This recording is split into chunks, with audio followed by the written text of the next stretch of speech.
Ce sont des parents émus et une foule consternée qui assistent ce 8 mai 2025 sous la présidence du procureur de la République près le tribunal de grande instance d'Umfundi, Luc Ndi, à la reconstitution des faits du meurtre de Yomsi Fotu tué Alain Bertrand, âgé de 31 ans, poignardé mortellement le 16 mars dernier aux environs d'1h du matin au lieu dit Raingousso dans le premier arrondissement par une bande de jeunes constitués en microbes.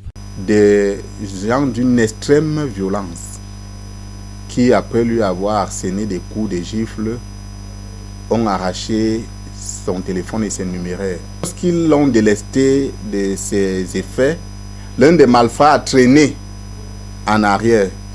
Il a donc empoigné ce Jude, se disant que bon, comme les autres sont en train de partir, lui, il va empoigner. Nous avons une victime de 31 ans et un malfrat de 19 ans.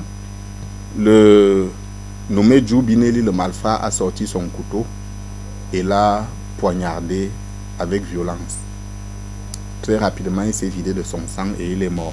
Saisi, le commissariat central numéro 1 sous la diligence du commissaire divisionnaire Thierry Medou ouvre une enquête. Tout est mis en œuvre pour mettre la main sur le présumé assassin, le nommé Jude Binelli Nathanaël, âgé de 19 ans. Le suspect interpellé passe aux aveux et les investigations vont conduire à l'interpellation du nommé Takala Tapi, Fresbrun Taylor, reconnu comme principal receleur. C'est une arrestation qui intervient à l'approche de la célébration de la fête de l'unité. Déterminés à faire régner l'ordre et à sécuriser les rues de la cité capitale, les fins limiers de la police appellent à la collaboration des populations.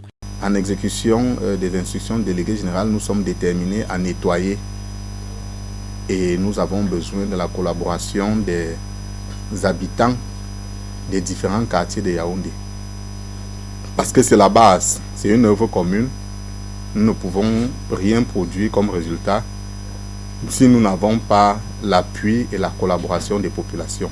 Autre lieu, le quartier Mimboman, lieu dit dernier poteau dans le 4e arrondissement de Yaoundé. Ici, c'est une foule en furie qui assiste à la reconstitution des faits du meurtre de dame veuve Mbassi Ndiengoulou Françoise Madeleine, âgée de 62 ans, étranglée à son domicile le 19 avril dernier par son compagnon de 51 ans, Ongolo Alain Michel, alias Homme de Dieu, après une relation amoureuse de 4 mois. Le présumé assassin, après son forfait, déménage la maison de la victime pour se réfugier à soi dans la chambre d'une autre concubine où sera stocké son butin. Moins d'une semaine après son crime, le mis en cause est interpellé par les éléments du commissariat de sécurité publique du 16e arrondissement de Yaoundé. Et ce qu'il ne vous a pas dit, c'est que quelques jours avant, quand il veut raconter l'histoire, il a proposé à la dame de vendre la maison parce qu'elle n'était pas locataire, le propriétaire, et ce terrain qui est là, pour qu'il s'investisse autrement. C'est parce que la dame a refusé qu'il se dispute. Des faits révélés par l'assassin au cours de la reconstitution des faits devant le procureur de la République près le tribunal de grande instance d'Umfundi. Un repris de justice, condamné à 20 ans de prison pour assassinat en 2010 et libéré en 2018 après une réduction de peine. Occasion pour le commissaire divisionnaire Irène Christine Minjom du commissariat central numéro 4 de faire appel à plus de collaboration des populations pour stopper net les actions des malfrats. Et on dit à ces malfrats, comme on le dit habituellement, qu'ils ne se dérangent pas.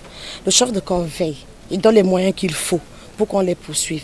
Il a cru qu'après avoir fait son coup foireux, on n'allait pas le retrouver, il allait se réfugier à soi, qu'on n'allait pas le prendre. Je leur dis encore que jusqu'à le délai de retranchement, nous allons les poursuivre. Une arrestation qui est pour la famille un soulagement, une preuve que la police veille sur la sécurité des populations.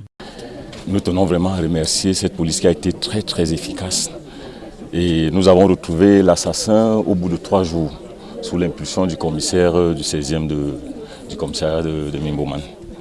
Et à la fois, nous avons été touchés et nous sommes également contents parce que l'assassin a été mis sous le grappin.